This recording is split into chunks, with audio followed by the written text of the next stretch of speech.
So some people have been saying that it's both. Is it men's world or is women's world? But which one do people often say more? Which one do people say more? People often say it's men's world, it's men's world. Why do they say that? See, somebody has told them that it's men's world. They see it as if men get it all. Like everything for the men, everything for the men, everything for the men. You see, we are hearing it again. Dr. Idaya to say it's men's world. Both, but depending on, yeah, some people say depend, yeah, it's men's world, but women catch out in the end. If women catch out in the end, whose world again is it? Women's Hmm? world. It's Women's women's world. world. It's women's world, Abi. Mashallah, Yes. it's women's world. Hmm? But you know what? You know what I'm now saying? It's women's world, but women are now handing over the world to men. You get it now? There is a missing gap. Women have started relaxing in their world. That is why mostly in most marriages, it is women that complain. Women complain. If you see 10 complain, it is women that have made 8.5 complain are women. So why will you complain in your world? Once you have the dominion, the dominance of this world, you still complain. You see, you still complain. So it means that we don't have grip of our identity. You get it now? We don't have grip of our self-worth. It means that we are low in our personal development. And that is what we want to look at today.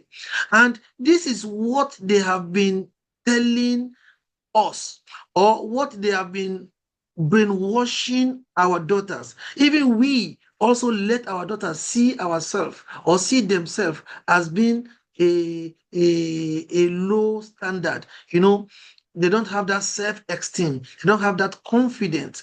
They see themselves as second fiddle, like women are just, you know. I always ask this question: who marries who? Is it woman that married man, or man that married woman? Who marries who? Who marries who?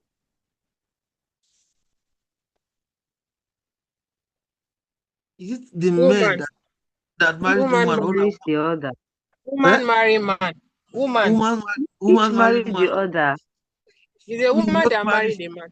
Man, Eh? man, You marry see, man. Yes. if you look at most of the wedding, what do you call it now? The wedding invitation, most of them, you see that it's the woman that weds the man. You get it now? It's the woman that weds the man. It's the woman that will agree. Even if a man likes a woman and tell her that I like you, it's the woman that will agree. So once she accepts, it is she that accepts to marry. So it is she that accepts to marry. It means that you are the one, you are in charge. When did you lose that grip? When did you lose it? That is why I said if you lose your identity, you lost your self-worth, you lost developing your personality, then you will lose everything. It is not by accident that even Allah recognizes women and give one surah for women, Surah Nisa. Doesn't that tells you that it's women's world? It doesn't tell that it's women's world. One surah, there is no Surah Rijalu. One surah dedicated that this surah is women, to tell you how powerful women are. But we have lost the identity. Even the Prophet ﷺ, when he was asked, who do we do more good to? You know what he said? When he said, Umuka, Summa Umuka, Summa Umuka, before he said Summa Abuka, he mentioned woman 3 times, mother 3 times. This is another proof to tell you how powerful women are. But they have lost us, they are losing their identity. They're losing their identity. So we need to start getting back our identity and equally trying to teach our children as they grow up, teach them how to understand, know their identity. You know, how to understand their self-worth. It's not a woman's word at all. It is. That's why I said the women have given it out. They have given it out. May Allah make it easy. Even paradise. Even paradise. Look at paradise as Al-Jannah is. Allah did not describe Al-Jannah with men, but he used women to describe Al-Jannah. Hey, he used women to describe Al-Jannah. You don't get that. There's another hadith of the Prophet ﷺ when he said, Al-Jannatu tata akidam al-ummahat. Did you see that hadith? That your Al-Jannah is beneath the foot of your mothers. All this thing is telling us that is women. But where have they lost it? Is it this parenting style that makes us to lose it? Is it the parenting style that we have chosen, or the one that they used to raise us? That's why we are going back to the source. We have to come back and go back to the source. Strict parenting versus gentle parenting. That's another way to look at it. Strict parenting versus gentle parenting. Some people believe that you have to be strict. Some people say, no, be gentle with them. Which one are we going to follow? Let me ask this question again. Do we parent our children the way our fathers parented us? The way our fathers, culture and tradition has also robbed the women of their world. Are you sure? The way our parents parent us, is it the way we are to parent our children today in today's world? Can we bring the old style of parenting to use it for the children of today? That is where some people are also mistaken. They will bring that old style. They'll be using it for this. It's not possible. You see, but we had a class one time. We now say that okay, it is not possible truly, but it's still possible. But we are not going to just use that style alone. We have to do mixed parenting style, using the strict parenting and the gentle parenting. Join the two together. Where you need to be strict, you are strict. Where you need to be gentle, you are gentle. You get it now? So we cannot totally say that old parenting style is old, is cake. So take it aside. Yes, we blend the both. We blend it so that we work together. We blend it. So when you look at it like that, you say, okay, this is it. In fact, so we see that women are powerful, and if we want to have a better society, we must have better women. We must raise better girls, because it is those girls that will grow to be mothers. It is those girls that will grow to be women, and they will grow to be mothers. You get it now? So this is why it is very important. That's why I'm asking the question. Men, they have lost it. Women, they won it. But are they still winning? That's the question now. Are they still winning? You know, when you look at the days of Jahiliyyah, this is why Islam also cherished women a lot. That time, what did they do to women? Girl abuse, humiliation, they call it infanticides. When they kill women, when women come, they kill them. When women come, they kill them. Bury them even alive. That time, it was men's world. But the advent of Islam give the world to the women. And women start enjoying it from that time. Women are enjoying it. Women are enjoying it. When the Prophet ﷺ said that the best of you, he said the best of you is the one who is best to his wife. Islam has brought it down. The best of you is the one that is best to his wife. Telling you that Islam has brought back the woman identity. It has given self-worth to the woman. You get it now? So it is expedient for the women to now start developing themselves, give themselves what It's need to say, oh, we are there. So the best of you is the best. The Prophet also said, I am the best to my wife. To my wife, they say, I am the best. You get it now. When I was reading something about these women, I said something. I said, me, I have identified the origin of kiss. You know, when they kiss, where do kiss come from? Who first kiss? Who first kiss? I now realizes that it is from the understanding of the self-worth of a woman that the Prophet ﷺ demonstrated that resulted to kissing. There's an hadith, there's an hadith for it. They said the Prophet ﷺ, anytime he gives Aisha water to drink, once she drinks from the cup, that the Prophet ﷺ will make sure that he drinks that water where her tongue touches from that cup. He will drink it from that place. You get it now? The Prophet ﷺ will make sure that where she drinks it, where her tongue touches in that cup, he will use it and drink it like that. Then I say, oh, this one should have been where kiss come from.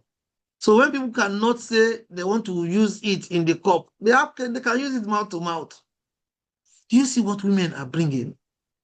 Do you see what women are bringing? But today, they have lost that confidence. They have lost that confidence. So in bringing or letting our children start coming up, we need to give them back their identity. That is why today's class is very important. And even you as parents, even you as adults, that you still need to say, oh, do I still have my identity? Have I lost my identity? In fact, that is why it is very important to answer the question, who are you? Who are you? That is the question of identity.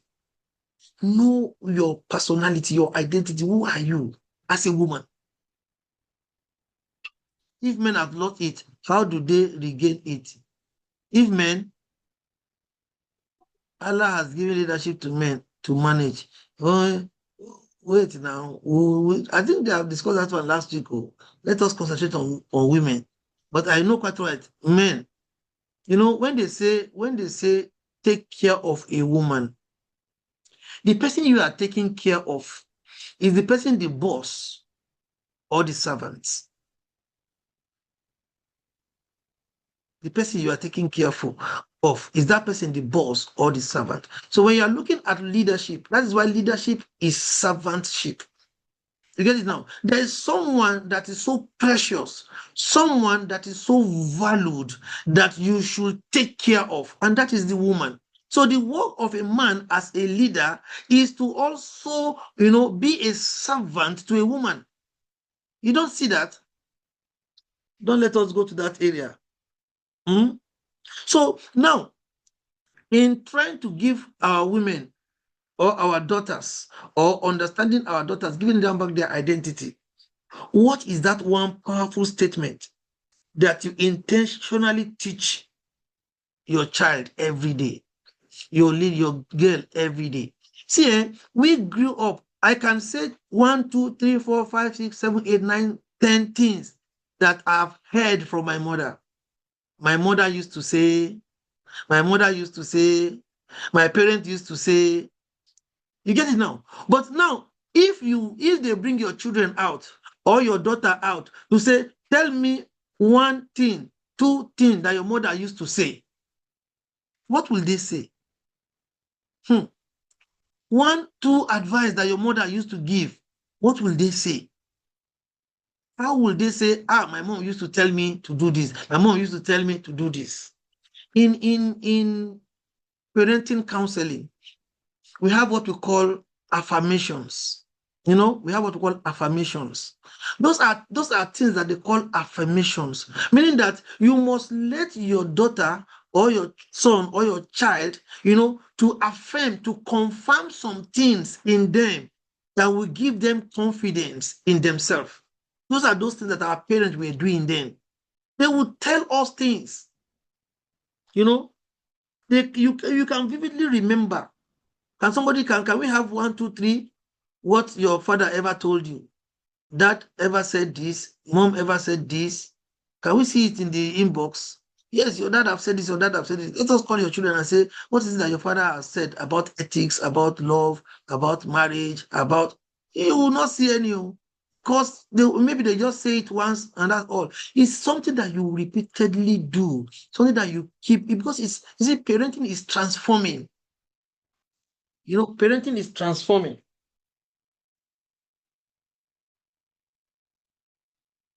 You get it? Parenting is transforming. So what is it? Let us hear one or two things now. Which one your mom ever told you? What is that your mom used to tell you? I want to read as possible as many.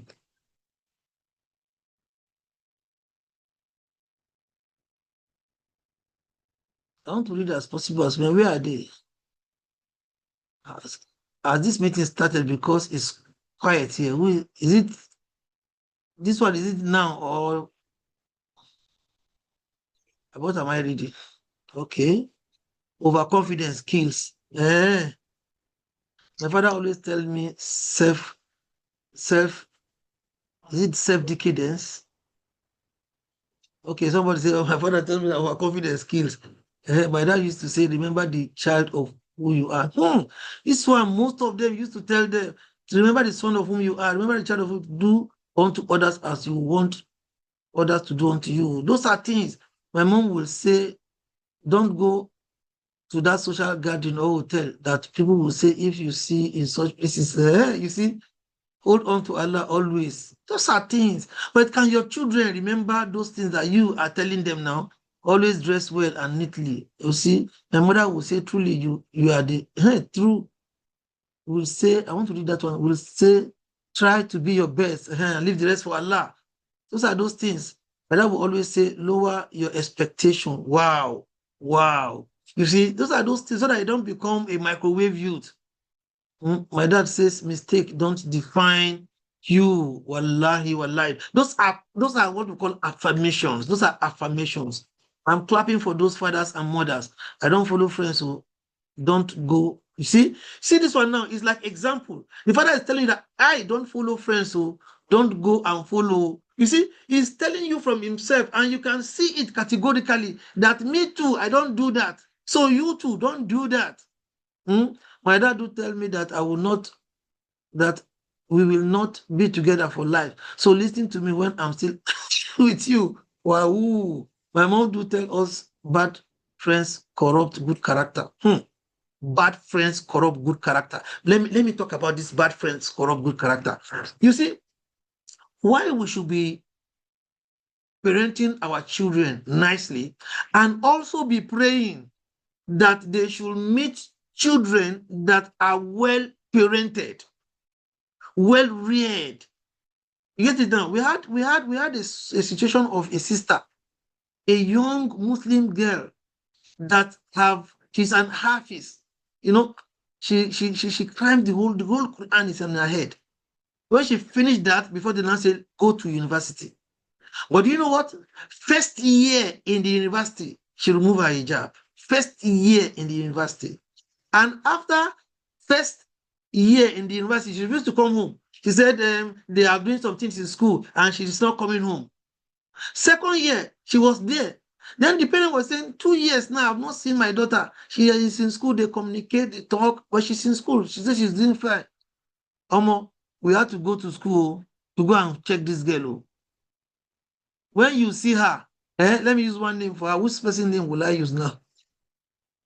But when you see her, she removed hijab. Not only removing hijab, she has cut her hair like men's hair. Not only cutting her hair, she has also painted the hair. A'udhu billahi min zalik. This is a young lady that understands the Quran, use hijab, spitting the Quran is in her head. You get it now? But she went to meet the wrong friend, and that friend influences her. You see, now this world is like a pendulum. The person you meet, if the person has more energy than your own, the person will influence you. So most times you let your children, your daughters have more influence, more energy, so that any friends they meet, they will become at the top. They will be at the top. They will be the one that is influencing, or they will be the one that is, holding that. When that one say, come and do this, no, no, they didn't teach me that. Oh, they didn't teach me that. Oh, they didn't teach me that. My mother advised me to make friends with children whose parents wear the kinds of clothes she wear. Oh, you see, my parents will always say, trust and look up to me. Look up to no one except Allah. MashaAllah. My dad says, being focused is a secret to success. See, those are those things that are there. So let's try as much as possible. Now, let me tell you a story. It will start here. Let me tell you a story. Short story. Story. Story. I like saying this story anytime we do our marriage counseling. MashaAllah. I like saying this story anytime we do our marriage counseling class. I push it up to mothers, especially our mothers. You see, there is this woman, very prominent woman, very, very prominent. This woman, she assists Islam like, there's none of her money that she cannot give to say, let us organize this program. Oh, let us organize this program. She will just say, what do we do now? And this thing that is happening, do a lecture, no money. I will get a hall, I will get food for the people, pay all those things. She's so close to us to the extent that we see this woman as an Islamic figure. Now, one day, we used to go to their house, we eat, we are like family. Then one day, I went to their house. When I got there, Ajia frowned. She was frowning her face. I said, Ajia, what is happening? She was frowning her face. And all their children, we play with them, we play with them. She now said, I should go to Bola's room. I just use that name now. That I should go to Bola's room. Bola's room? What happened? So, when I went there, I met Bola crying. Bola is crying.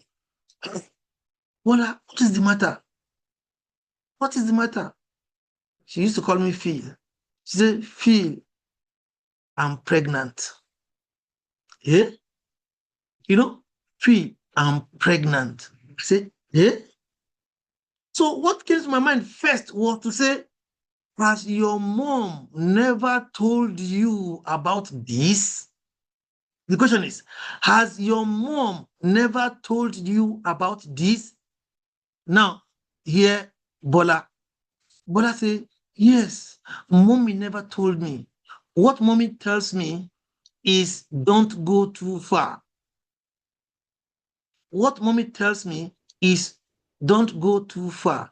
And I kept asking Jide, aren't we going too far? Jide will say we are not going too far. Where is too far? Mommy never told me. Bam. Where is too far? Mommy never told me. You see that? So it means that what I'm trying to say here for this story, it means that no matter how you are looking at those your daughters, and you're not telling them the truth, you're not telling them, you're not hitting the nail. You're not hitting the nail as supposed to hit it. A young girl is growing up and her breast is protruding out, and you're saying, shall be careful. Shall be careful. Be careful of what? He never told her. She went out and she come back late. And you say, where did you go to? I went to, and you also have the sense to say, there's possibility this girl is doing something. Then she came back like that. You say, where did you go to? You're not serious. What did you tell her about where she went to? About where you thought she went to? About what you thought she had started doing? One of the critical, hardest parenting is sex parenting. How do you tell your children? How do you communicate to your children not to do this, not to do that? How do you discuss matter of sex? See, let me tell you, our children have a lot of questions that they want answers to. They don't know how to ask their parents. And their parents are not bringing questions like that up. How do you answer a question if your daughter asks you, Mommy, what is sex? Please answer that question as an African mother. What is sex? How do you answer it to an African, like an African mother? Won't you just say, get out, keep your mouth shut? Don't say that word again, no. Is that not the answer? Keep shut. Where did you hear that one from? La ilaha illallah Muhammadur Rasulullah sallallahu alayhi wasallam. You will not say, oh, sit down. Let me tell you what it is. Let me explain it to you. Let me tell you the good, the bad, and the ugly. Let me tell you when you should engage in it. Let me tell you when you should not engage in it. You see, that's what they will ask, where did you hear that from? This is your answers. And your answer have not answered her question.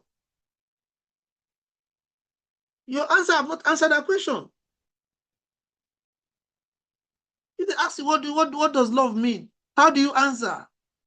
You'll be trying to push. And you see, when they now want to get the answer, they will now go outside and get the answer. They will go outside and get the answer. Your young daughter want to get married. She brought husband home. Okay, mashallah, mashallah, mashallah. And you talk everything. And you say, okay, they want to marry. And they did nikah. Bye-bye. You never sat her down that this house that you are going, there is something that you will do in that house. We already assume that they already know about it. Go. We already assume that they already know about it. Nobody taught them what is this. Nobody explained to them what is this. They grew up, they understand all those in the society, the TikTok, the Facebook, they understand it. They are understanding it the wrong way. They are not getting the substance, the correct definition or answer to those life questions. And we keep grumbling. Things are spoiling. It's because we are not doing our job. Do you know what? This is another thing, how important it is.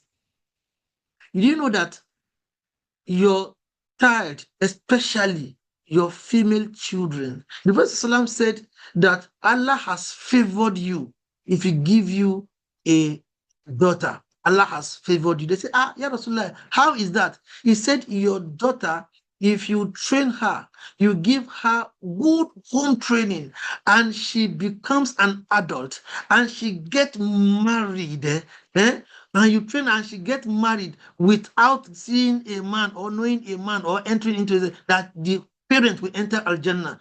Straight.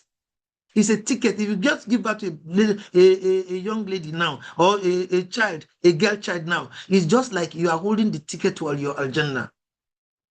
Then it is now upon you on how to parent her. You get it now? Upon how to parent her to now give you that ticket. Your ticket of Al-Jannah is in the hand of the of your girl child. The ticket of your Al-Jannah. So if that ticket of your Al-Jannah is in her hand, let her know her identity. Let her know her self-worth. Let her understand. Let her understand and know how to develop her personality. Is Ustaz in the house, please? Assalamu alaikum, ya Ustaz. Hello, sir. Wa alaikum salam wa rahmatullahi wa barakatuh. I'm here. I'm listening to you too. Mashallah, it's 11 o'clock. That's why I say. So, inshallah, as we have Ustaz here, what we are going to do today, we are going to explore some of the blessings that you can use to enjoy yourself as a caretaker of a girl child. That's the way I want to put it. How you can, the blessings that you can get, some of the blessings you can use to enjoy yourself as a caretaker of a girl child. And if you are a girl child and you are here, you should also know how to develop yourself. And if you're a mother and you also know that you are also a child, a girl child to your own mother on earth, you also know how to explore those blessings. So inshallah, the next voice that you will hear is the voice of Ustaz Dr. Abdllfattah Adeyemi. Let's try. Assalamu alaikum wa rahmatullahi ta'ala wa barakatuh. I want to greet each and every one of us for taking time to be here today. It's a very beautiful Saturday, And I see that in the house we have 300 participants already, meaning that some other people that may want to join, they may not be able to do so. So I want to quickly appeal beforehand that let us see how we can expand the capacity of the people that the Zoom class can actually take. May Allah make it easy for all of us, those of you who are planning this program. May Allah bless you abundantly. Philosopher and his team, awareness, our global Amira, all of us, may Allah bless you all. Those who have joined us from the diaspora, those who are within Nigeria, may Allah bless all of you.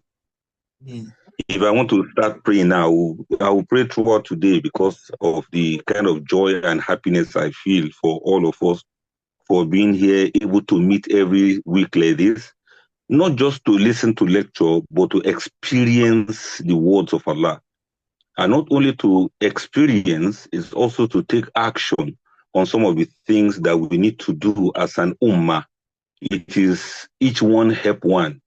As an ummah, we are one big, happy family. We are one strong body, and we should always be there for one another in terms of our deen, even in terms of our private lives. And I'm very happy that Allah has blessed us with this platform to be able to do that on a weekly basis. May Almighty Allah accept it all from all of us as act of ibadah. And like I normally say, this is an experience. So let us experience today's lecture together. For those who mistakenly unmute themselves, please try to be aware of this. Let us show respect for all of those who are in this platform this morning. We have professors, we have doctors, we have professionals, we have elders, we have people who are experienced in counseling, we have mothers, we have fathers. And we have so many young people also who are looking up to us in terms of what we do. And because a very big, happy family, there's no boundary. There's nothing like, okay, that person is from that organization or from this organization or for that group or that group. We all look at ourselves as one big, happy family. So let us all show respect to all of our family members here by not unmuting ourselves when we are not told to do so. I also hope that this is being recorded so it can be useful for those who are not able to join us, especially as we already have 299 now. I had 300 again. May Allah make it easy for us. So I'm going to start now officially, inshallah.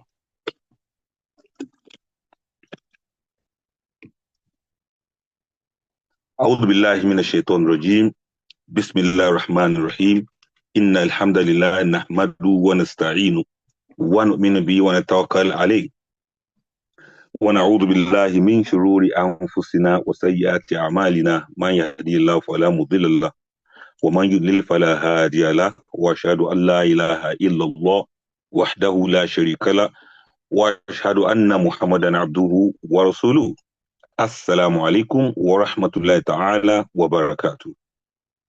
My name is Abdllfattah Adeyemi, and this lecture is reaching you from the platform of Bainakum Family Counseling Center. The topic of discussion for today is what no one tells girls about identity and self-worth. What no one tells girls about identity and self-worth.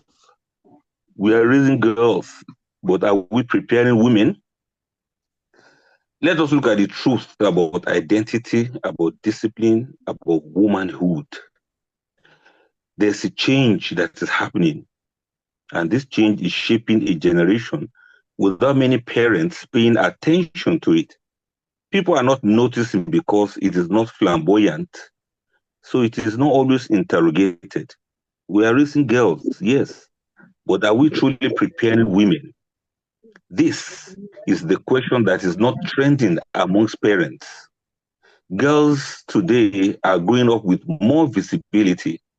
They are growing up with more expression, and they are growing up with even more attention.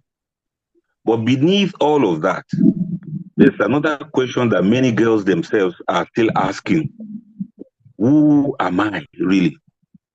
Who exactly am I? The girls are seen, but not always understood. Girls are heard, but not always guided. And the girls are admired, but not always grounded. And so we are witnessing something understated, but very serious. Girls are growing older, but not always growing into clarity. They know how to present themselves, but they struggle to define themselves. They know how to attract attention, but they are not sure how to protect their value. And they know how to express emotion, but they are not always taught how to manage it. And the world around them won't even keep quiet. That's what makes it to be worse. The world around them tells them, be seen. You can't look beautiful like this and nobody sees you. Be desired. You can't be such a fine girl and you don't have people who are falling for you. And the world says, be validated, as if you are not enough until people say you are. But rarely does it teach them how to be grounded, how to be disciplined, how to be purposeful. So the uncomfortable question we must ask is, are we preparing girls for attention, or we are preparing women for responsibility? Because these are not the same. Attention is easy to gain, but identity must be built. Validation can be given, but self-worth must be understood. And if these are not taught, then something happens. A girl begins to search for herself in places where she was never meant to be, and in places that were never meant to define her. I am really concerned about this. Dear parents, I'm really concerned about this. Mothers, I'm really concerned about this matter. Because when identity is not clear, then attention becomes addictive, comparison becomes constant, and worth becomes external. Then slowly, a life that should be built on dignity begins to revolve around approval.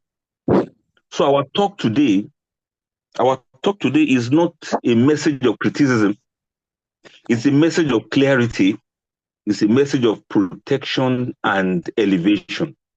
We want to say what many have not said clearly about identity, about discipline, and about what it truly means to become a woman. What does it mean for a girl to become a woman? Because the world does not just need more visible girls all around dancing on TikTok. The world needs women who are grounded in identity, women that are strong in character, and women that are clear in purpose. Now, let us begin now by looking at what is a woman. Because before we ask whether we are preparing girls for womanhood or not, we must first ask, what is a woman that we are preparing them for? Truly, what is the woman that we want them to become? Because if the definition is not clear, the preparation will be incomplete. So before we prepare, we must define. Today, the word woman is widely used, but often poorly understood. Some define a woman by her appearance, or by attention, or by disability, or by social presence.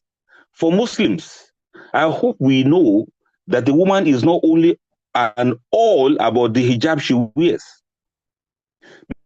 Because for some of us, so long as a person wears hijab, we think that is all that she needs to be a human being, or that is all that she needs to exist. And once we see her wearing hijab, we'll just look away as if she's okay now. She doesn't have any problem anymore. We are okay with her. If that is how we have been thinking, I think we have to change that thought now, because to be a woman goes beyond that. Anybody can wear hijab, but wearing hijab is not all that should be. For so many people, especially amongst our scholars, so long as you are wearing your hijab, you are okay, you are good to go. It doesn't matter whether you have any substance under that hijab or not, whether you have any knowledge under that skull that you have covered with hijab or not, whether you are feeling okay with yourself, with your body as a human being or not, they don't care. All they care is just wear hijab. That is a very narrow way of defining a woman, or a Muslim woman for that matter. I'm not saying women will not wear hijab. I hope you understand what I'm trying to say. What I'm saying is it goes beyond that. You should stop thinking you have already succeeded because you made your daughters to be wearing hijab. That's what I'm saying. There's more to that. Other people define women by by their independence alone or expression without restraint. They think because she can talk, she can speak English, or she can speak Arabic, then she's already a made woman. No, that's also a narrow way of looking at it. These are partial definitions because not every female is a woman. Do you want me to say that again? Not every female is a woman. A female is born, but a woman is formed. A female grows by time, but a woman grows by identity, by discipline, and by responsibility. Those are the three things: by identity, by discipline, and responsibility. So what is a woman? A woman is not defined by how many people notice her or how much attention she receives. A woman is defined by what she understands about herself and how she carries herself because of that understanding. Therefore, there are these three pillars of womanhood, like I mentioned earlier on. Let us now zoom into them one after the other. Pillar number one is that identity, knowing who she is. A woman is grounded. She is not constantly searching for herself because she understands her value, she understands her purpose in life, and she understands her boundaries. She does not ask the world, who should I be? Because she knows this is who I am. I am a woman, and this is who I am as a woman. A woman who knows herself cannot be easily misplaced. Pillar number two of what defines a woman, apart from the identity,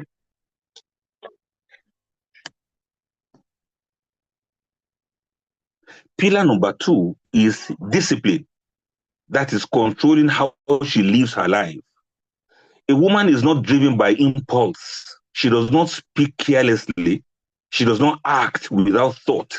And she does not follow every trend.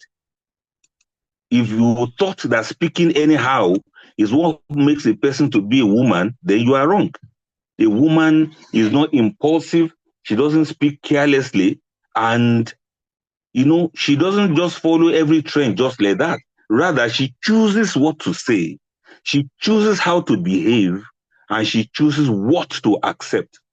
Because she understands that not everything that is available is beneficial. Then pillar number three, dignity. How she carries herself. A woman protects her value out of awareness, not out of fear.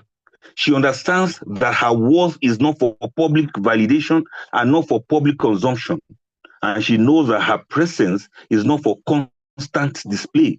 She carries herself with respect, with composure, and with intentionality. A woman does not reduce herself to be accepted. She elevates herself and she's respected for that.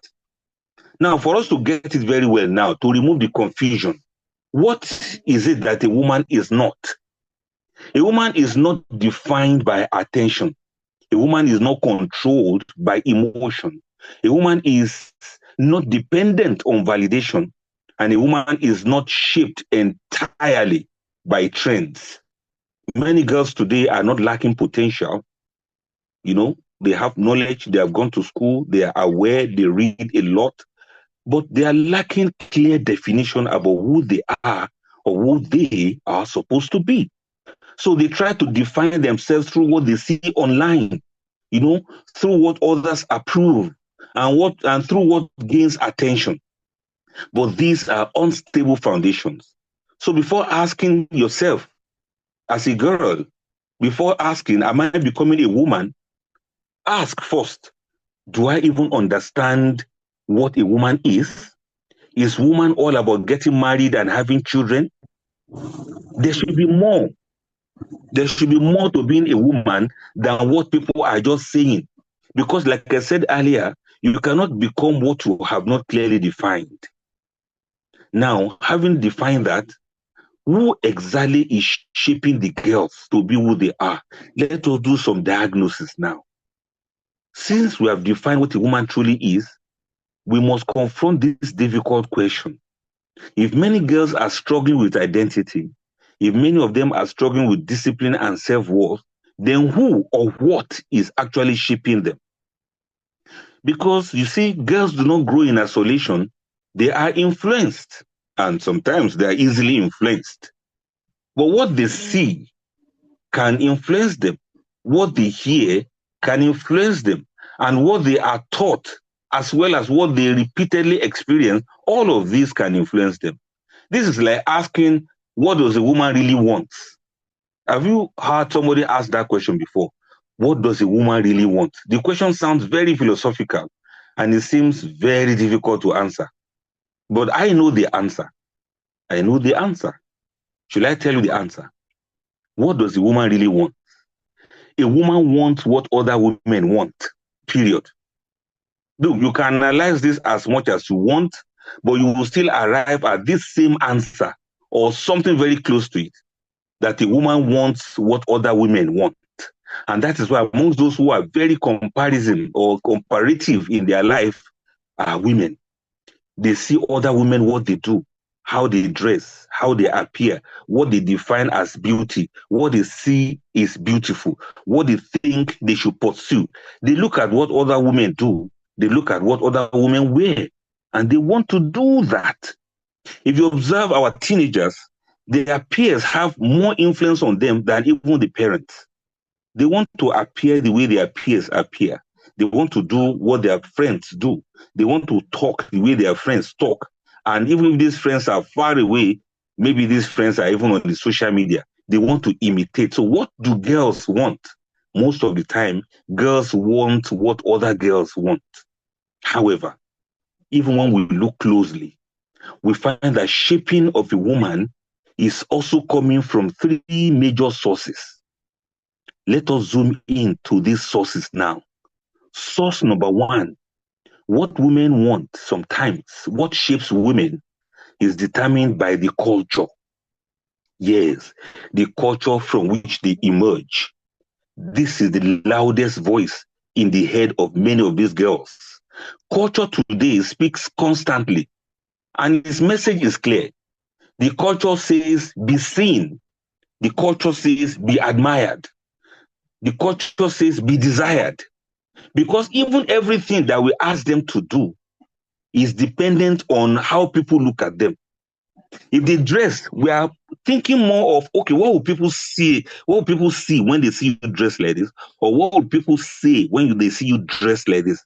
And that's why a girl will wear something and ask somebody and say, how do I look? After looking at herself in the mirror, after looking at herself through the frying pan in the kitchen, after looking at herself maybe sometimes through the spoons in the kitchen, after looking at herself when she walked past a parked car and then she sees herself in the glass of the car, after all of that, she still wants to ask, what do people see me look like? Worth is often measured by appearance in the culture.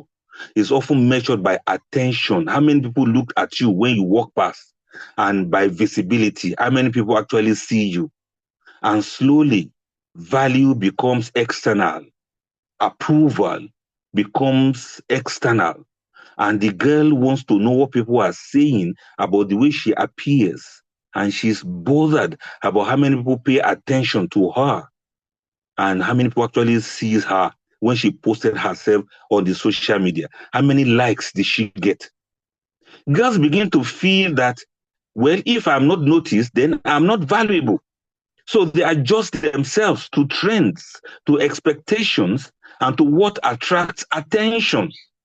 When culture defines your worth, then identity becomes unstable. Okay. It now depends on what people say and how people perceive you. The source number 2 of what shapes a woman is the system itself. It is the system that should prepare them, that sometimes turn them to be what they become. Let us be honest. Many systems are not equipping girls fully, just like they do to boys. They are taught academics, they are taught performance, and they are taught achievement, but rarely taught identity. They are rarely taught emotional discipline or self-worth or how to set boundaries. So a girl may succeed in school, but she still struggles with who she is, what she deserves, and what she should accept. So the reality is that we are educating minds, but we are not grounding identities. Many of these girls may do well in school, but they still don't know who exactly they are. The system is not preparing them to know the realities of themselves as a gender and as a human being. Source number 3 of what makes girls, shapes them to be who they are, is the self. Yes, the internal response. Now we come to the sensitive part. Not all shaping is external. Some of it is internal. Because even with the guidance, with the awareness and opportunity, some girls still seek validation constantly. They follow trends blindly, and they ignore their own worth as a human being, as a person. They know better, but they choose what feels easier. And at some point, a girl must stop asking, what do they think of me? And she should start asking, what do I know about myself? So to ask again, who is shaping our girls? If the answer is found in the culture that speaks loudly, or the systems that do not fully prepare, and sometimes in the choices that they make daily, we just see that everything is interconnected. If we only blame society, we remove personal responsibility. If we only blame the individual, we ignore the pressure around them. So we must hold both truths, that girls are being shaped and girls are also shaping themselves. Some girls are from very good families. And no matter how much these families try, this father try or the mother tries, some of these girls, they still decide to do whatever thing they want to do. So you can't blame yourself at all times. We have to blame the girls who have the opportunity to make the personal choices to be somebody in life, but they decide to be commodities instead of a person. So the influence is everywhere, but awareness must begin from within.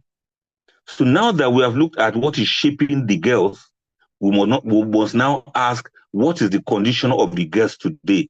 With the shaping of society, of the system, of the parents, of the girls themselves, what about the girls themselves? What have we resulted into? And this is when the reality becomes clearer and more personal. Now we move from source to state, from what is shaping the girls to what that shaping is producing. And I want you to pay attention. When we look at many girls today, we do not just see individuals, we see patterns. Yes, patterns. And these patterns can be understood through 3 defining realities. There are 3 ways through which we see these patterns in them, because the way there's a girl here, that's the same way a girl there behaves.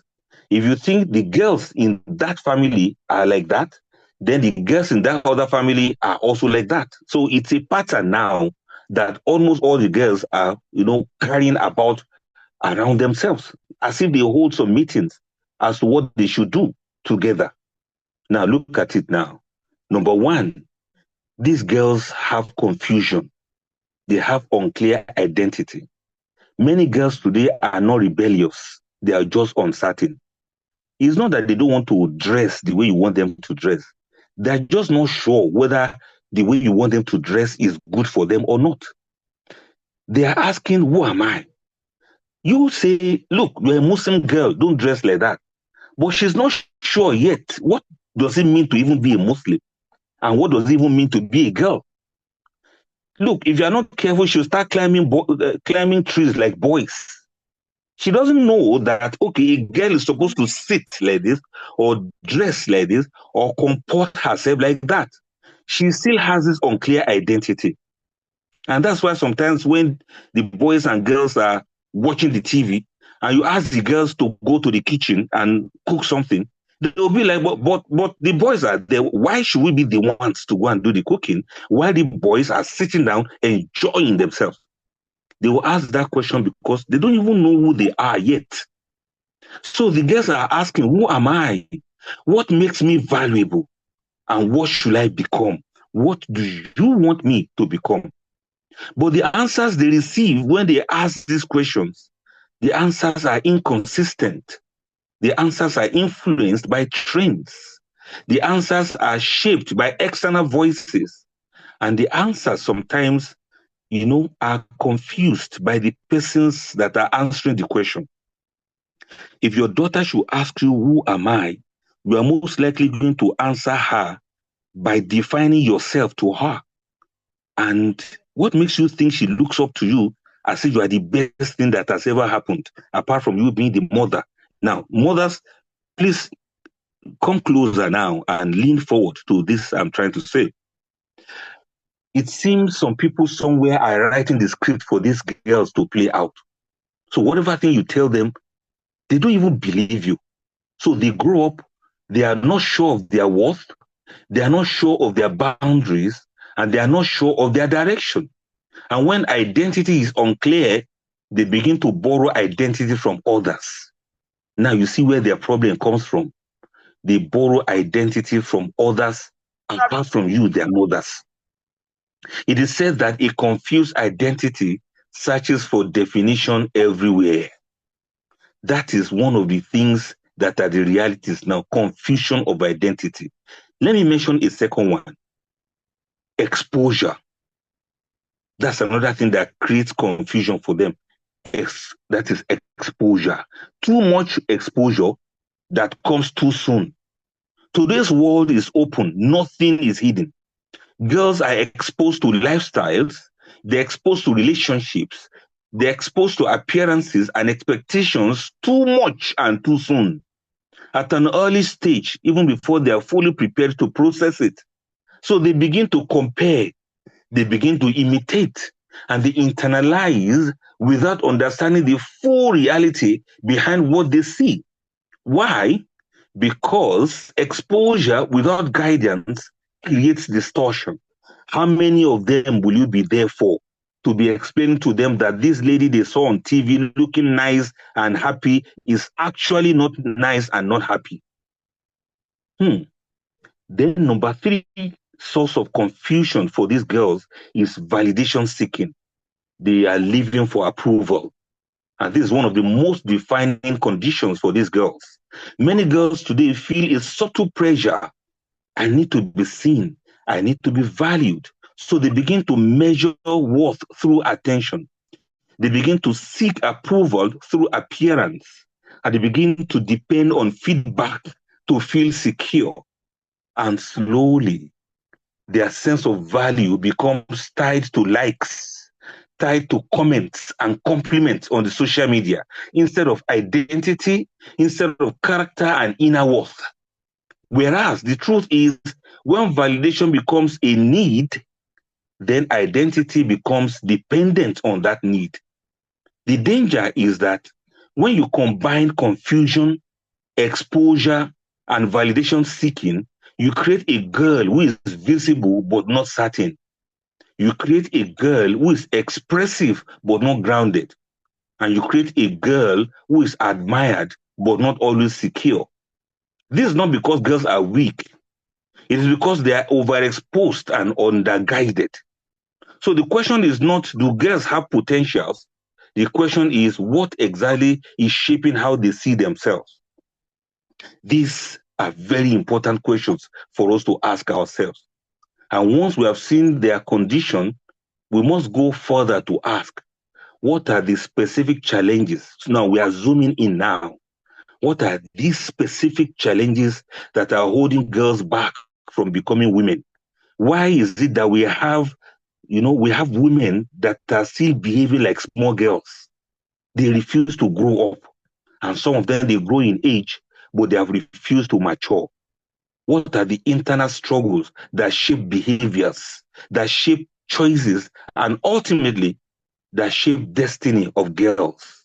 We got to do this because you cannot rise above what you have not recognized within yourself. So what are these greatest challenges that these girls are facing today, so that we can at least empathize with them and see what we can do to assist them or support them or to guide them?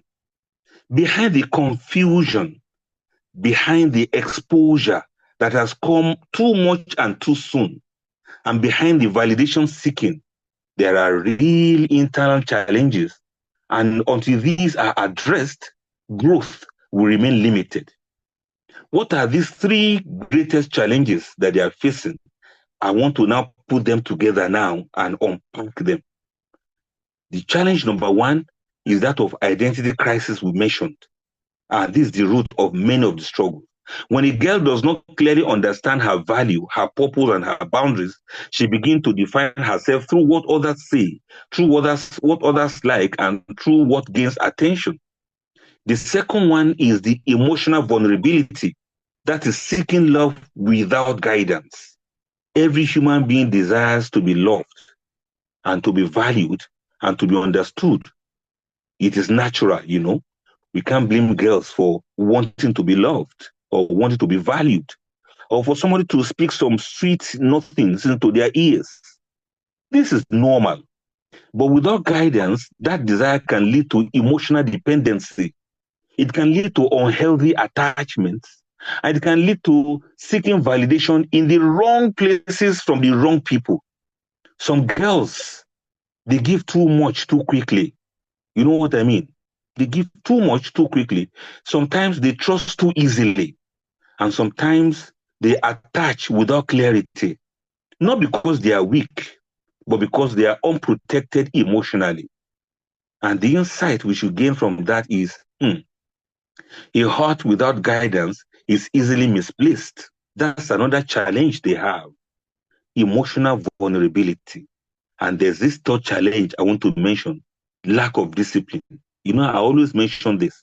And this same thing we said when we were talking about boys the other time. For the girls this time around, there's still that problem of lack of discipline. It's a big challenge for them. Discipline in choices and in conduct. And discipline is not just about routine. It's about self-control. What to say, what you wear, what you accept, and what you engage in. Without discipline, boundaries become weak. Without discipline, decisions become impulsive. And without discipline, consequences become even heavier. A girl may know what is right, but still choose what is easy. Without discipline, even good intentions can lead to wrong outcomes. So there's a connection. You know, there's a connection. Without identity, emotions become unstable. Without emotional strength, discipline becomes weak. And without discipline, identity becomes even more unclear. And the cycle continues on and on and on like that. So when you see a girl that is struggling, don't say she should know better, but rather ask, does she understand her worth? Yes, ask your girl this question. Do you understand your worth? Are you emotionally guided? Or have you built certain discipline in yourself? You know, girls are not only facing pressure from the outside, they're also navigating confusion from within themselves. That is why their problems seem to be, hydra-headed like that. They are not stubborn. They are just not guided. And they are not rebellious. They just don't know who they are.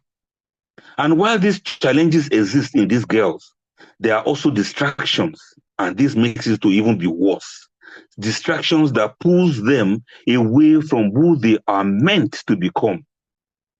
Let us expose some of these distractions clearly and carefully, so much so that they can understand what we are talking about. The major distractions that these girls are facing are three: attention culture, comparison, and fantasy living. Let us zoom in to each of these. What do I mean by attention culture. That's something that is creating distractions for them. They are living to be seen. We live in a time where visibility is easy.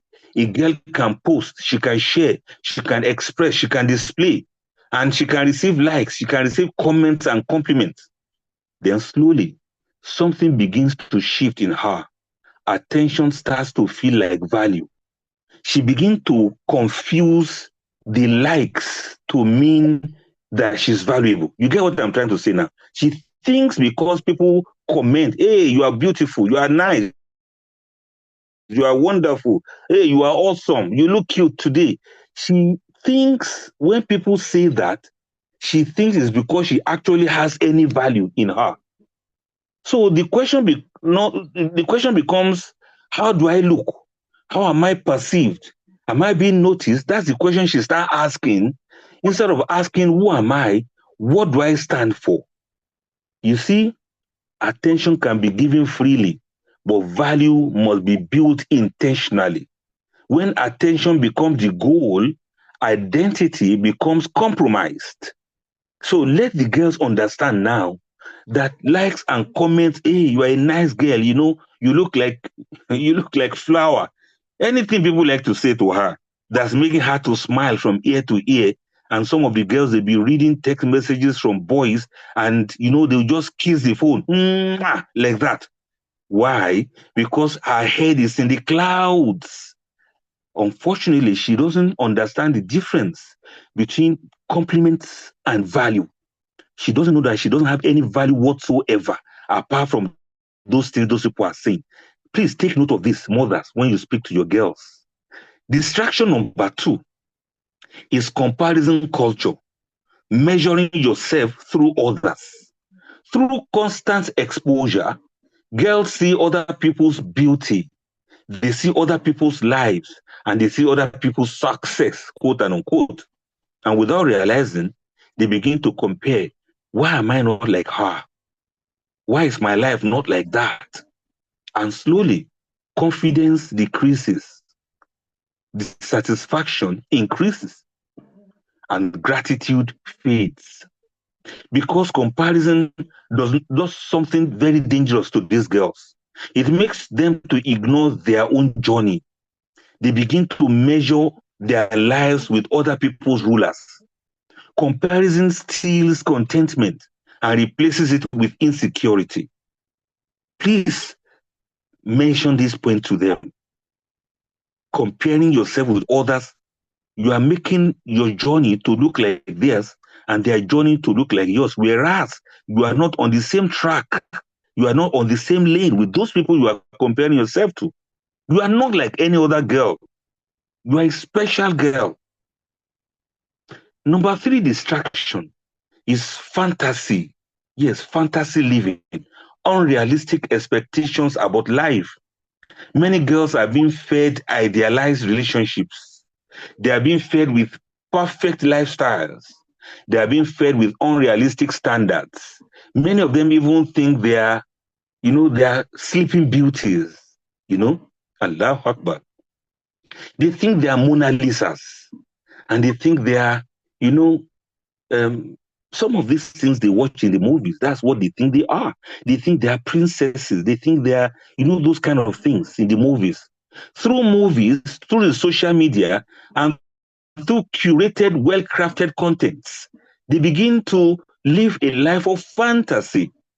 So expectations become exaggerated. It becomes unrealistic and totally disconnected from reality. And when real life does not match the fantasy, there's disappointment, there's frustration, and there's confusion. What is constantly imagined can distort what... Thank you very much. Sorry for the network cut off. Let's pick it from where we stopped. So I was talking about some girls for whom these distractions go beyond influence. They lead to pain for these girls. They lead to confusion, and they lead to loss of themselves. So let's have a word for the girls who feels lost. They have been so confused. Because there's a girl listening right now, and this part is for you.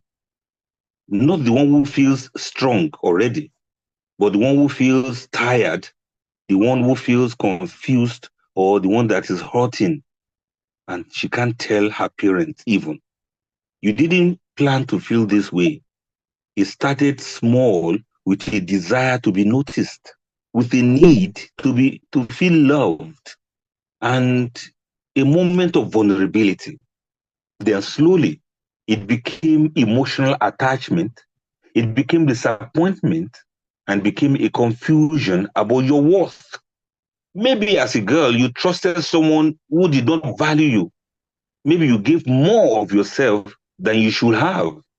Maybe you are now carrying regret and pains that won't go away, or some situations you can't even explain how it happened. And you ask yourself, how did I get here? But hear this clearly. You have not lost your value. I'm not saying that the things that happens to you are small, but I'm saying that your worth was never meant to be defined by those moments. So you may have made mistakes. You may have trusted wrongly or chosen what you now regret. But that does not make you worthless or damaged or beyond repair. It makes you human. The real loss is not whatever happened, it is believing that you cannot rise again. Because when you stay in that place, your confidence fades, your identity weakens, and your future becomes limited. So here's the turning point. There comes a moment when you must decide, will I define myself by what happened or by who I choose to become? Let me tell you what you must do.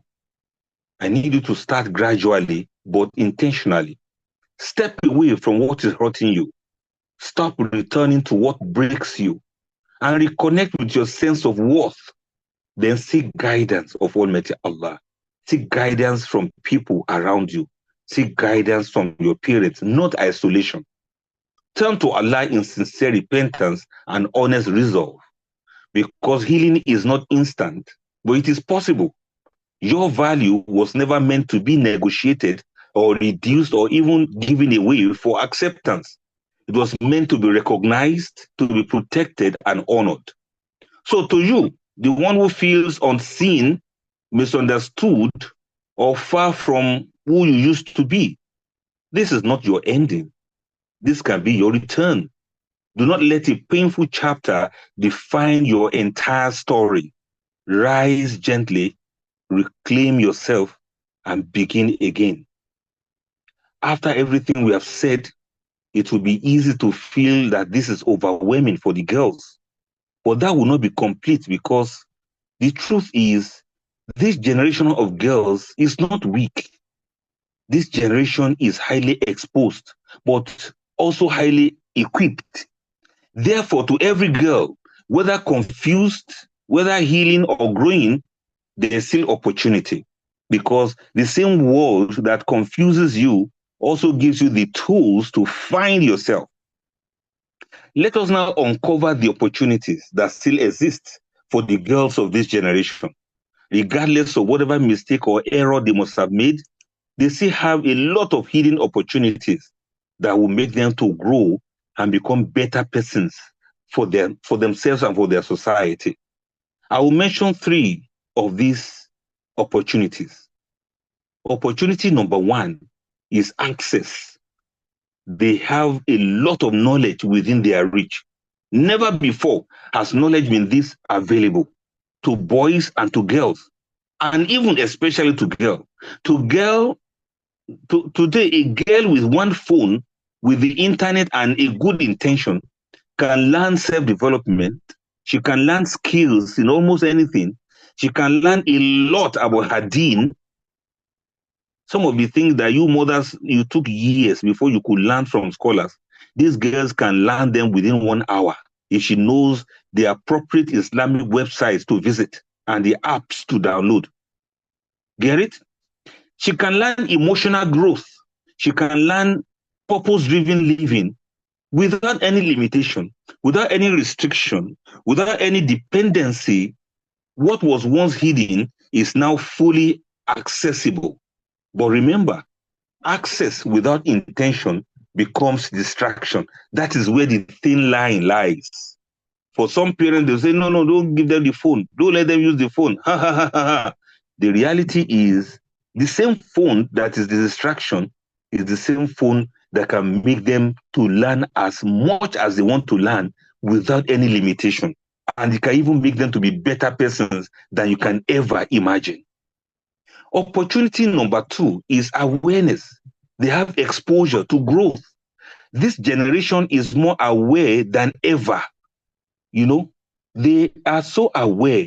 They have conversations about identity. They have discussions about self-worth. They have opportunity to access role models for themselves. Girls today can learn from other people's mistakes. They can understand emotional patterns, and they can see examples of strength and dignity. This is very important because you cannot grow without awareness. But again, awareness without action remains mere potential. Opportunity number 3 is agency, the power to choose who you become.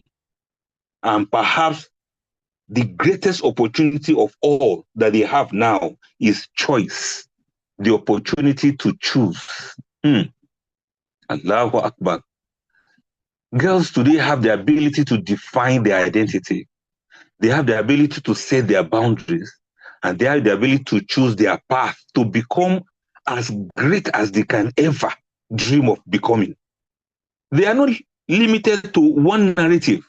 They are not limited to one expectation or one definition. They can decide, this is who I will become. Freedom is powerful, although freedom also requires direction. They may have the freedom to choose, but are they choosing right? That is the question. So the same world that offers attention also offers knowledge. The same world that offers comparison also offers clarity. And the same world that offers distraction also offers growth. The difference is not the environment, it's the choice you make within the environment. So I want to have this message directly to girls now. You are not lacking any opportunity. I must tell you that. You are surrounded by so many opportunities to be a better person, to realize who you are, and to do the right thing with your life. The question is, are you using what is available, or you are being shaped by it unconsciously? Stop saying this world is confusing. Stop saying my parents didn't tell me the truth. Stop saying my mother didn't know the answer. Start saying, I will choose clarity within the confusion. You are not just living in a time of pressure. You are living in a time of endless possibilities. So if opportunity exists, the next question becomes even more critical. What are the truths about identity that many girls are not being told? What are those truths that we are saying they were not told? And that is what we want to tell the girls now, so that they will not have any excuse that nobody told them. We are telling them now. Because if you do not understand your identity, you will search for it in the wrong places. Here are 3 truths about identity every girl must know. Truth number 1 is that identity is internal. It's not defined by attention. I kept repeating and repeating this. Your identity is not what people say about you. It is not how many people notice you. And it is not how you are perceived publicly. Your identity, my girl, who you are, is who exactly you are when no one is watching you. Who you are is when you are alone and who you feel yourself that you are. That's exactly who you are. It is your values, it is your beliefs and your principles that will never be compromised even when you are in the dark. Because attention can change, but identity must remain. If your identity depends on attention, it will collapse when attention fades. When there's nobody around to give you that validation, you will not be able to uphold your values again. So it is not dependent on external things. Identity is internal, and it is based on your values, on your beliefs, and your principles in life. I'm going to mention some of this to you as we move ahead.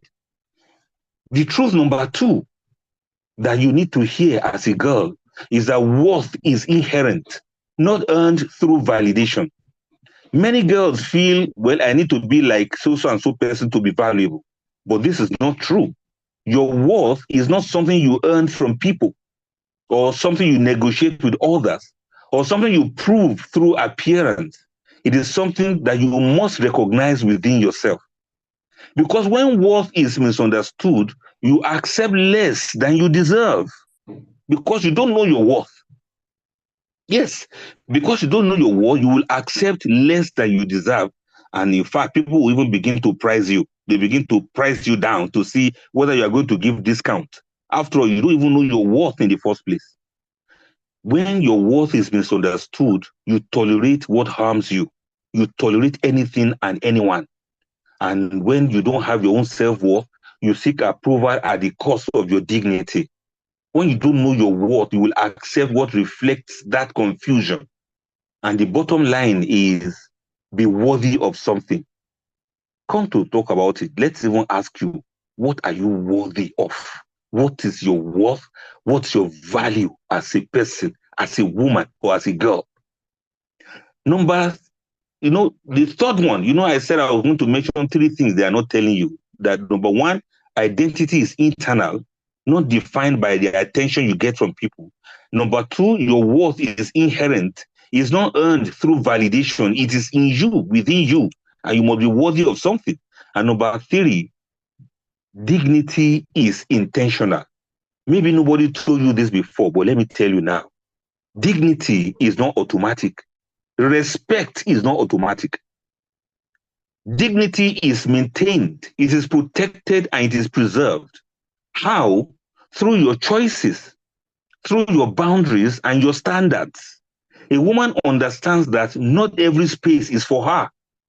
She knows that not every attention is beneficial. And she's smart enough to realize that not every connection is safe. Not every relationship is worth it. So she chooses carefully. Because dignity is not about restriction, it's about protection. Many girls are not lacking beauty. They are lacking clarity about their value. They are golds, and they put themselves amongst ashes. So they try to feel valuable by being noticed, being desired, and being approved by liars that will never tell them the truth about their worth, and by people who want to manipulate them and who want to take advantage of the fact that they don't know their values and they don't know their worth. And whatever value that you think people give to you is temporary. Let me reiterate here. Do not build your identity on opinions or on trends or attention, because those things change. Mm-hmm. Instead, build your identity on values, on character, and understanding, because those things remain. So, my girl, ask yourself honestly, who am I when no one is watching? What do I believe about my worth? What am I protecting and what am I exposing? In a nutshell, identity is not something you find outside. It is something you must understand within yourself. And once identity is clear, there's something else that must support that identity if it must make any sense. Because identity gives you direction, whereas discipline helps you to live it. And that is very important, as well as identity is discipline. Many girls today understand what is right. They desire to do better. They want to grow and they want to listen to you parents, but they struggle with one thing, and that is consistency. It is not that she doesn't know all these things we are talking about, but she has problem of disciplining herself to maintain consistency in line with her dignity, value, and self-worth. Because knowing is not the same thing as doing. And the bridge between both knowing and doing is discipline. So I need your help, parents, mothers especially. Please lean forward. How do you train your girl to be disciplined with all of these things that we are saying? Let us look at it in 3 ways so that it can be easier for us as parents and easier for the girls that are listening to me now. Number one, in how to build discipline, look at it from emotional discipline. Yes. How will you master what you feel? Emotional discipline. You know, emotions are powerful. They influence your life decisions. They influence the relationships you enter into or relationship that you keep. And they influence your reactions to events around you. But a woman is not controlled by her emotions. I want you to tell our girls this thing I'm saying. A real woman is not controlled by her emotions. She's aware of her emotions and she manages her emotion. If the whole of this life is based on emotion, we will not be where we are today. A woman does not react to every feeling. She does not speak out of anger, and she does not attach to others out of loneliness. She has her feelings, but she has her sense alongside with it. What does she do instead? She pauses, she reflects, and she responds wisely. Feeling something does not mean you must act upon it. Let the girls understand this very well to have emotional discipline. Number two, behavioral discipline, controlling what you do. Discipline is visible in actions. What you say, what you wear, what you accept, what you engage in, who you relate with. A disciplined woman does not follow every trend. She does not enter every space, and she does not accept every invitation. She chooses intentionally because she understands that every action shapes her identity. Get it? That is number two, the second one, behavioral discipline. Now, let me mention the third one to you so that you grasp it all together. And that is spiritual discipline. Anchoring yourself in Allah. This is the highest level. Because without a spiritual discipline, everything becomes unstable. A woman who is spiritually disciplined prays consistently. She remembers Allah a lot in everything she does, and she seeks guidance of Allah from the Quran and the Sunnah. So when the world becomes lousy, she remains grounded because her identity is not built on people. It is built on her connection with Allah. I hope we all have seen these 3 areas now: emotional discipline, behavioral discipline, and spiritual discipline. If you can hold on to these 3 very well, that identity that they are struggling to keep, it will become easy for them. Many girls struggle not because they lack understanding, but because they lack structure. Yes, that is the word, structure. And discipline is that structure. If there's no discipline, without discipline, your identity weakens. You become an amoeba, no definite shape. You become a cloud. Then your boundaries collapse and your emotions take control of your life. And this is when your decisions become impulsive. Even in critical moments of your life, you make stupid decisions, take stupid steps, and you make dumb choices. And predictably, your life becomes unstable. If you want to become a woman of value, my girl, do not only focus on how you feel or how you appear, focus on how you control yourself. Because discipline is what allows you to protect your dignity, to maintain your identity, and to grow consistently. It's not all about how you feel towards a boy. It's not all about how you feel towards something or someone. It's about how you are able to discipline yourself emotionally so that you don't be dissuaded by sweet words or some kind of validations that you later discover is all false. Without discipline, even the best intentions fade and the practice of your deen becomes difficult. Without discipline, you can't learn the Quran. You can't learn Islam. You can't even practice Islam because Islam is a deen of discipline. As a woman, You got to learn to discipline yourself. And now that we have looked into the matters of identity and discipline, let us bring everything together now to that point that we are still trying to make. What does it truly mean to be a woman? I want you to listen up. This is where, as a woman or as a girl, you are most likely going to have your flabbers actually gasted. Womanhood is not a label. It is not something you claim by age or display by appearance. Womanhood is something that is recognized in how you think, in how you carry yourself, and in what you choose, especially when no one is watching. A woman is not defined by how visible she is, because visibility can be gained easily. If you decide to walk the street naked, some people will actually see you. Why not? And they will laugh at you, and they will use their phones to record you, and you go trending. And if you decide to start dancing on TikTok, some people will notice you. You might even have followers. But depth, my girl, depth must be built intentionally. Any foolish person can trend on the social media. A woman is not defined by how desired she is, because attention can be given freely and can be removed.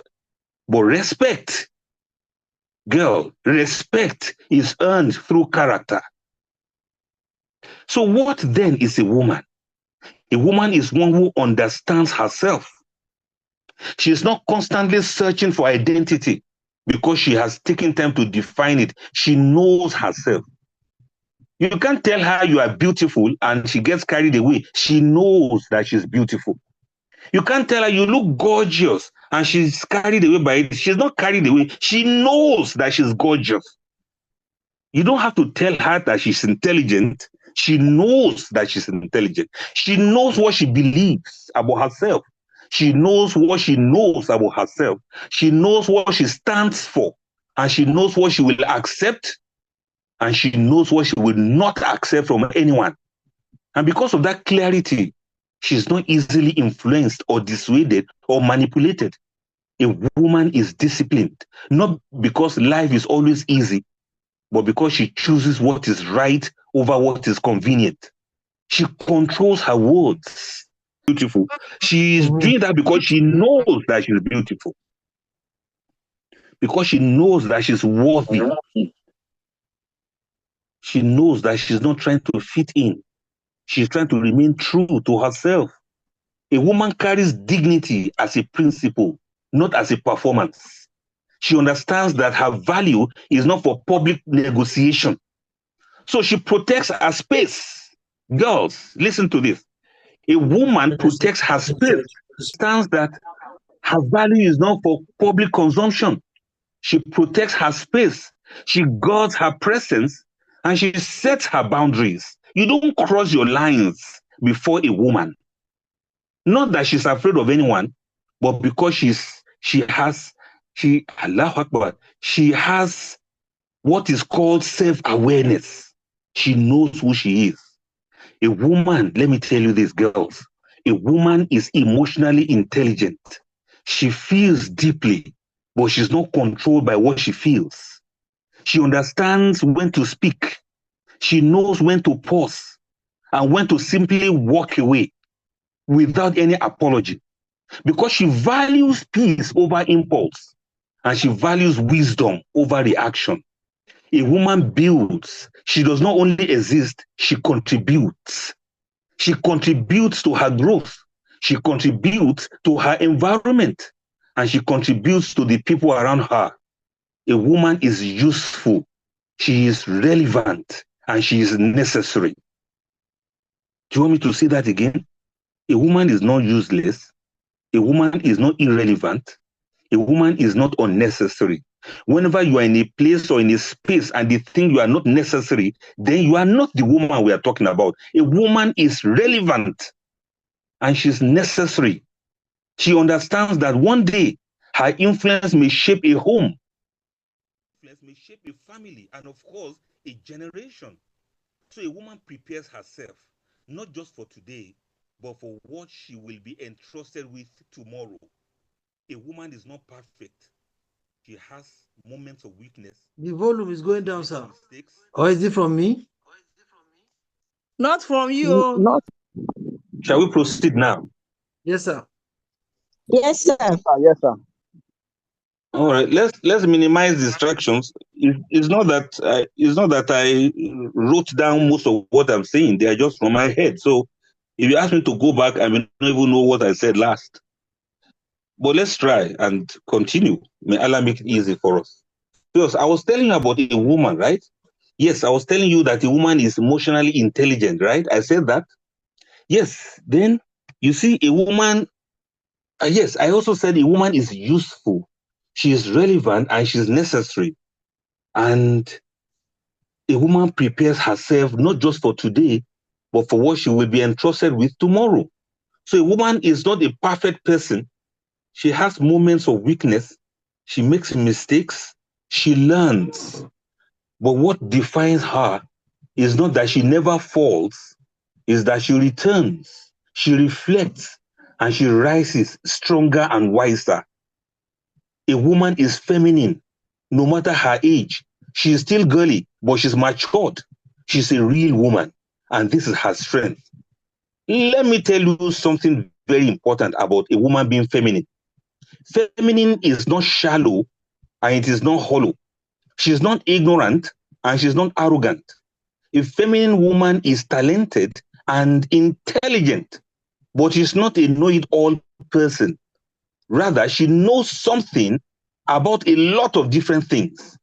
She simply knows the things that she is passionate about and the things that she truly understands.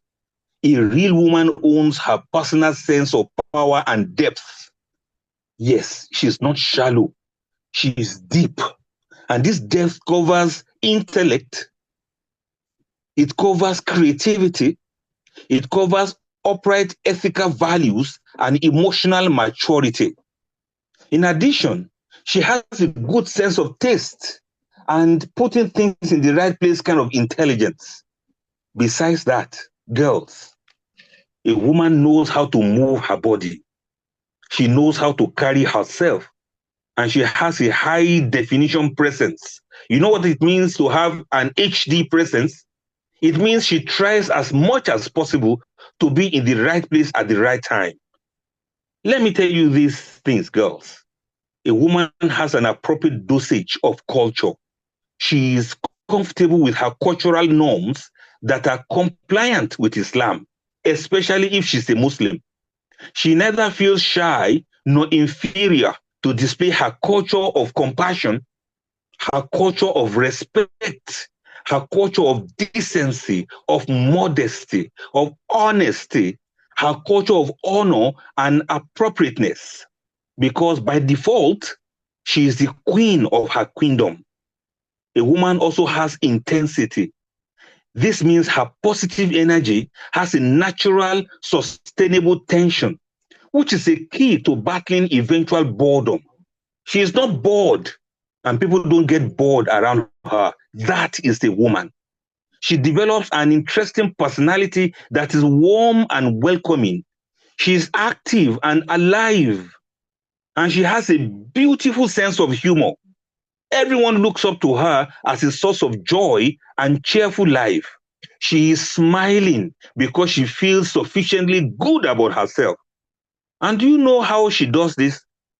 She's enjoying herself. She's putting out an energy that says life is good. And that's not all. She has a glow. You know, it's hard to describe this, but it's something others can just feel when they see it. You can tell that she's connected to her heart and she's okay with sharing her love with the world. So, girls, womanhood is not a destination, it's a daily commitment to know yourself, to discipline yourself, to respect yourself, and to grow into the version of yourself that aligns with your purpose in life. Let me say it again, girls. A woman is not someone who seeks to be seen. She is someone who understands her worth. She protects her dignity and she walks through life with clarity and purpose. The point I'm making is great women are not shaped by attention, but by convictions. And let me tell you this. There are some women that I want us to pay attention to reflect on those whom Allah has elevated amongst women. Women who are not defined by their environment, but who rose above their environment. Because the journey from girlhood to womanhood has already been walked by some people, and the path has already been shown. Let us reflect on this madam, the purity and devotion of Maryam, alayhi salam. Maryam grew in a world, but her heart was connected to Allah. She was tested by Allah with a trial beyond imagination. Yet she remained pure in her conduct. She remained firm in her faith, and she remained dignified in her response to life. She did not seek validation from people. She sought acceptance from Allah. So as a girl, ask yourself, is my identity shaped by people or anchored in my relationship with Allah? Let us look at another madam, the strength and dignity of Khadija bint Khuwaylid, radiallahu anha, the wife of the Prophet sallallahu alaihi wasallam. She was successful by all standards with which to measure success. She was respected by all for whom she was and for what she achieved. And she was well established as a woman of value in her community and to the whole of humanity. Yet her greatness was not just in what she had, but in what she gave. She supported truth even before people believed. She stood with the Prophet ﷺ even when things were difficult. She used her strength, her wealth and influence for a purpose. Her dignity was not flamboyant. It was profound and impactful. So as a girl, learning from Khadija bint Khuwaylid, you should ask yourself, am I using what I have for purpose or just for presence or just to trend on the social media? Reflect also about this madam. The faith under pressure of Asiya, radiallahu anha. Asiya, the wife of Pharaoh. She lived in a palace, but she chose Allah over comfort. She had everything. She had power, she had wealth, she had influence, she had knowledge, but she did not allow her environment to define her. Even under oppression, she remained firm and steadfast. From her, you learn that true strength is remaining firm when it will be easier to give in. As a girl, ask yourself, if my environment pressures me, will I stand firm or will I conform? And let's look at number 4, the intelligence and contribution of Nana Aisha bint Abu Bakr radiallahu anha. Aisha, the wife of Rasulullah sallallahu alaihi wasallam. She was knowledgeable, she was learned, she was articulate, she was wise, and she was impactful. She did not limit herself. She contributed to knowledge. She contributed to understanding and to the ummah in so many ways. Her value was not just in who she was, even though she was also a very beautiful woman, but it was not only related to that. Her value was also in what she gave to the world, that we will never forget to mention her name whenever we talk about Islam and the growth of scholarship and humanity. As a girl, I want to ask yourself, am I developing myself to contribute or just to be noticed? And I want you to realize this, my girls. These women were not shaped by trends. They were shaped by Allah. They were shaped by faith, by discipline, by clarity, and by purpose. And that is what made them to be timeless. Yes, timeless women. So as for you girls, you may not live their exact lives, but you can live by their principles. The principles of purity in a world of exposure. The principles of dignity in a world of display. the principles of faith in a world of confusion, and the principles of purpose in a world of distraction. So ask yourself, honestly, what is shaping me right now? What am I becoming through my choices? Am I growing into a woman or just becoming visible? The path to womanhood has already been shown. The question is, will you walk it?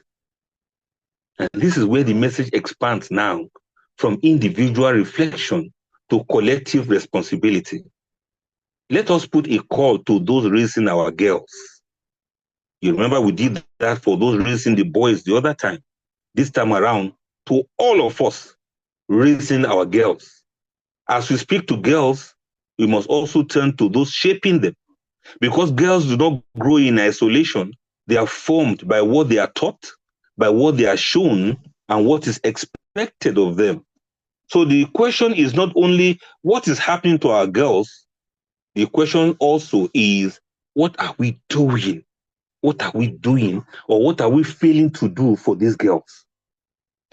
Responsibilities lie in 4 key places. Number 1, to the parents, the first foundation. A girl's understanding of her worth, her identity, and her boundaries comes from the home. Parents should not only provide comfort, they should also instill confidence rooted in values. They should teach dignity, not just appearance. They should guide emotional understanding in these girls. So do not raise daughters, don't raise your daughters to believe that their values is in how they are seen.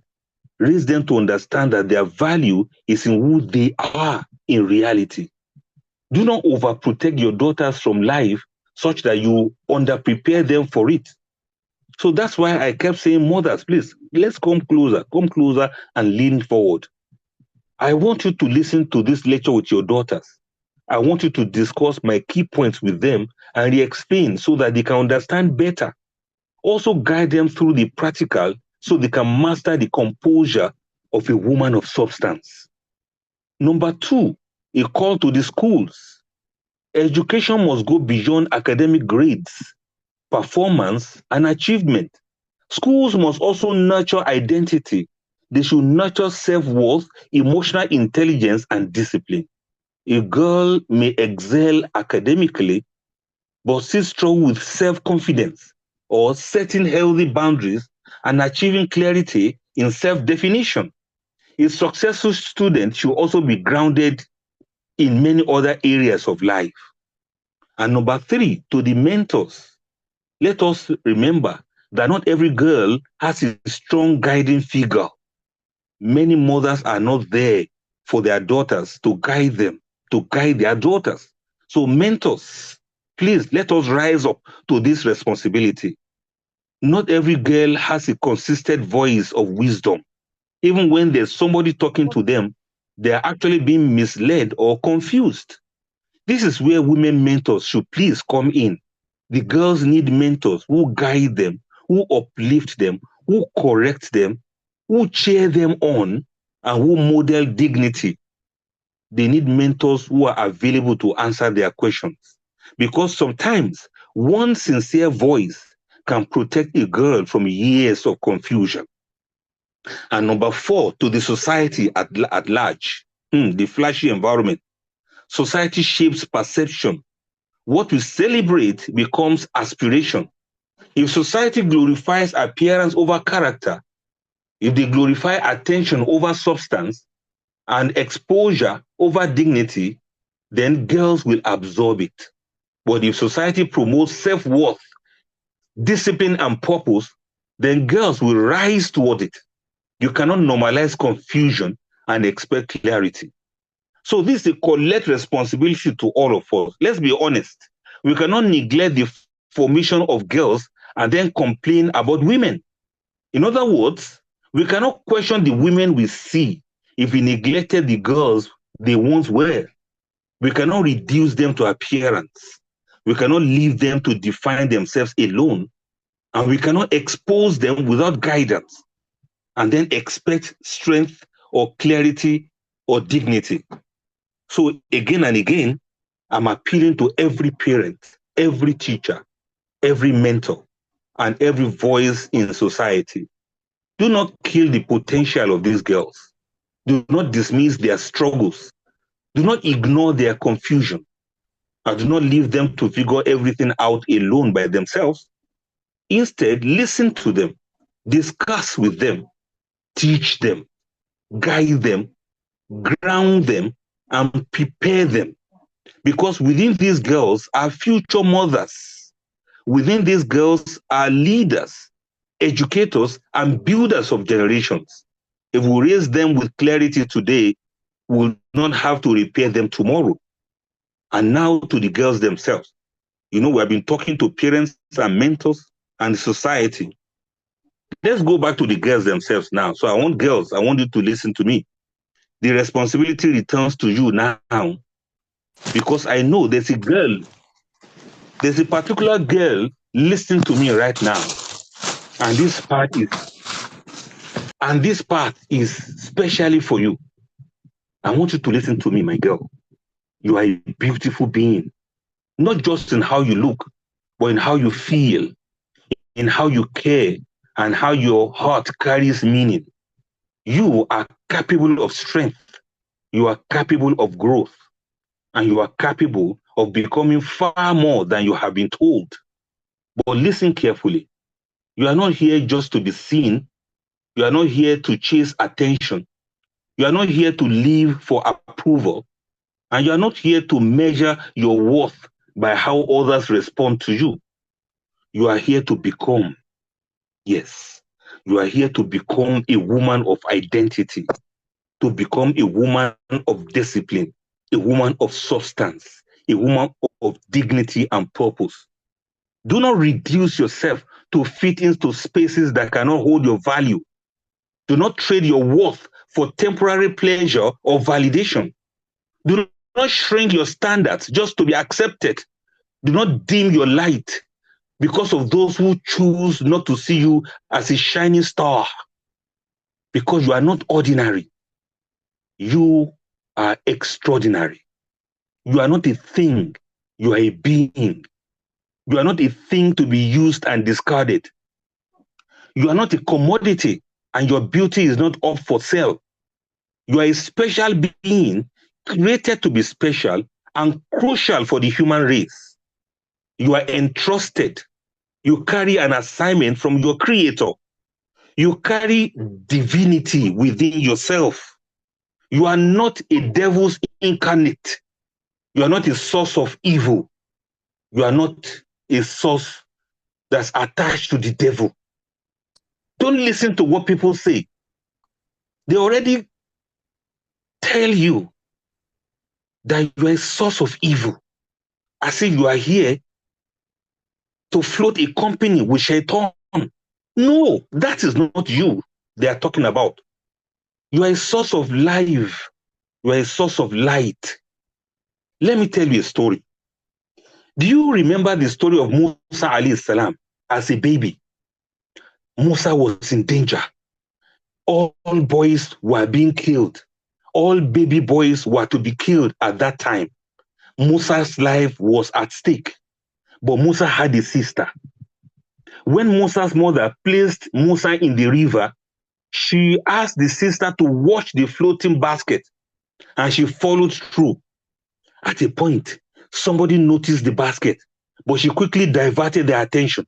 She created a scene so the basket wouldn't be seen, and she kept following through. Gradually, through every turn, every corner, our eyes were fixed on the basket to be sure that nothing happens, to be sure the basket doesn't sink, to be sure the baby inside, only known to her, does not sink and does not get eaten up by crocodiles. She kept following until the basket reached where it was picked up by the wife of Pharaoh. That's not all. She stayed firm. She spoke eloquently. She behaved calculatedly with poise and purpose until she got to suggest to the nanny, to suggest to the people there about a nanny for the baby. The baby kept crying, won't stop crying, and the baby will refuse to eat anything from anyone. And she moved closer to them And she spoke to them with honor, with wisdom, and with that sense of purpose that is rare to be found in girls. And guess who she suggested to them? And guess who the nanny was? Yes, Musa's mother was recommended for the job. And that's what sisters do. A girl had to do it. It was a mission impossible. Even Tom Cruise would be jealous of her. That was a girl. And that's what you should be. And that's what sisters are. Sisters are sources of life and light. Now, do you remember the story of Yusuf alayhi salam when his brothers plotted to kill him? Perhaps Bunyamin, that is Benjamin, maybe he was the one who opposed the idea of killing Yusuf. He did damage control so that they would not kill Yusuf. But eventually, Yusuf was thrown into a well instead. But let me tell you, if Yusuf alayhi salam had a sister, if Bunyamin were to be a girl, not a boy, if Yusuf had a sister, she would not return home without her brother. She will investigate to know which well he was thrown in. And that is if she will even allow them to throw him into the well in the first place. That is what sisters do. That is a girl. Your existence has meaning. Your presence has weight. Your choices have impact. Your future holds influence. Because one day, you may shape a home. You may form a family. You may nurture a generation. You are the mother. You are the nurturer. So begin now. You are not devil. You are not devilish. You are not source of evil like some people believe. You are a mother. You are the nurturer of the world. I want you to begin now. Know your worth. Protect your dignity. Build your discipline and choose your path with clarity. And when you fall, if for any reason you fall, do not stay down. You should rise, reflect, and return stronger. Because becoming a woman is not about perfection. Perfect women are not real. Real women are not perfect. Becoming a woman is about commitment, a commitment to grow, to learn, and to align yourself with who you are meant to be. Girl, let me pray for all of you, for your identity, for your dignity and purpose. Allahumma, ya khaliq al-jamali, wa ya wahib al-karama. O Allah, the creator of beauty and the giver of honor. Allahumma hafaz banatina bihifzik, wasna'hunna ala aynik. O Allah, protect our girls with your protection and nurture them under your care.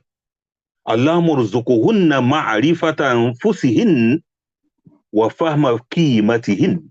O Allah, grant them knowledge of themselves and understanding of their worth. Allahumma ij'al huwiyatahunna thabitatan la tughayyiruha ahwahun nas. O Allah, make their identity to be firm, not shaken by the opinions of people. Allahumma habbib ilayhinna al-iffata wal-karama wa zayyinhunna bil-hikmati wal-waqar. O Allah, make modesty and dignity beloved to them and adorn them with wisdom and composure. Allahumma asrif anhunna al-fitan ma zahara minha wa ma batan. O Allah, turn away from them trials, seen and unseen. Allahumma man dhallat tariquha fahdiha wa man ta'atharat fathabbitha. O Allah, whoever among them has lost her way, guide her. And whoever has stumbled amongst them, make her to be firm. Allahumma ij'al qulubahunna qawiyyatan bik, la bima yuqalu lahunna. O Allah, make their hearts strong through you, not through what is said to them. by those who are manipulating them. اللهم ارزقهن صحبة صالحة تدلهن عليك وتعينهن على الخير. Oh Allah, grant them righteous company that guides them to you and supports them in goodness. اللهم اجعلهن نساء صالحات يرفعن شأن أنفسهن وأمتهن. Oh Allah, make them righteous women who elevate themselves and their ummah. اللهم اجعل مستقبلهن خيرا من ماضيهن واملأ أيامهن نورا وبركة. Oh Allah, make their future better than their past and fill their days with light and blessings. Ya Rabbi, اجعل منهن نساء يعرفن قدرهن ويحفظن أنفسهن ويمشين في الحياة بكرامة ونور. Oh Allah, make them women who know their worth, who protect themselves and walk through life with dignity and light. Ameen. My name is Abdllfattah Adeyemi. My dear girl, whatever your name is, you are not just growing older from girl to woman. You are becoming whatever Allah has destined for you to be. I believe strongly that you are one of the greatest women of tomorrow, and I'm rooting for you. May Allah keep you safe. May Allah keep you chaste. And may Allah make you great. Wassalamu alaikum wa rahmatullahi ta'ala wa barakatuh. Wa alaikum assalam wa rahmatullahi wa barakatuh. I'm also rooting for you. I'm also